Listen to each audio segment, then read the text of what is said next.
नरेंद्र मोदी प्रधानमंत्री के रूप में अपनी तीसरी पारी शुरू करने की तैयारी में है।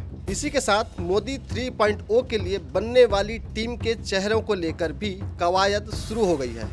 खुद मोदी यूपी के वाराणसी से सांसद हैं। इस चुनाव में जिस तरह भाजपा को यूपी में बड़ा झटका लगा है और उसके साथ केंद्रीय मंत्री चुनाव हार गए हैं, ऐसे में सवाल यह है कि सांसदों की संख्या घटने के बाद क्या केंद्रीय मंत्रिमंडल में यूपी के प्रतिनिधित्व बरकरार रहेगी। यूपी में कई नए चेहरों का केंद्र में मंत्री बनना तय है।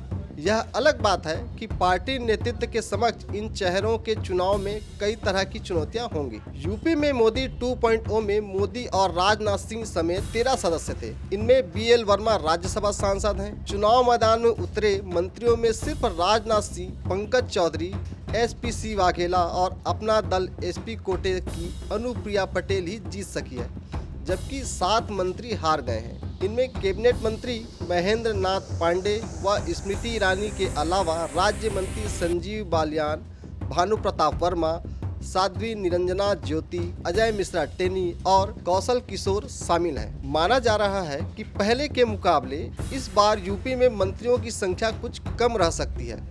प्रदेश में विधानसभा चुनाव भी अब 2027 में होने हैं, इसलिए फिलहाल कोई जल्दबाजी भी नहीं है। जहां तक कि नई टीम का सवाल है तो प्रदेश में क्षेत्रीय और सामाजिक समीकरण साधने के साथ ही नए और पुराने चेहरों में संतुलन बिठाने की चुनौती पार्टी नेतृत्व के समक्ष होगी। पुरानी चेहरों की बात करें तो राजनाथ सिंह, अनुप्रिया पटेल और रालोद मुखिया जयंत चौधरी का मंत्रिमंडल में आना लगभग तय है।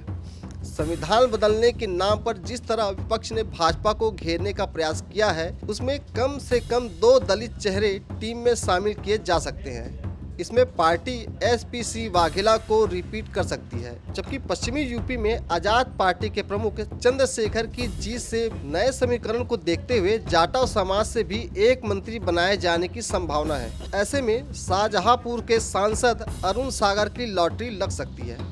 ब्राह्मण कोटे से जितिन या दिनेश संभव है। डॉक्टर महेंद्र नाथ पांडे के हारने के बाद ब्राह्मण चेहरे के रूप में जितिन प्रसाद, डॉक्टर दिनेश शर्मा, डॉक्टर महेश शर्मा और लक्ष्मीकांत वाजपेयी में से किसी एक को शामिल किया जा सकता है। संजीव बालियान के चुनाव हारने के बाद पश्चिमी यूपी में राजकुमार चाहर या गुर्जर कोटे से राष्ट्रीय मंत्री व राज्यसभा सांसद सुरेंद्र नागर का भाग्य चमक सकता है। वहीं कुर्मी चेहरे के रूप में पंकज चौधरी की वापसी या नए चेहरे के रूप में RPN सिंह की एंट्री होने की संभावना है। लोधी कोटे से BL वर्मा की वापसी या साक्षी महाराज का नाम संभावित है। तो यूपी से आप किसे मोदी मंत्रिमंडल में मंत्री बनते देखना चाहते हैं, हमें कमेंट करके बताएं। और राजनीति से जुड़े हर छोटे बड़े अपडेट के लिए हमारा चैनल IBC 24 UP UK को सब्सक्राइब और शेयर करें।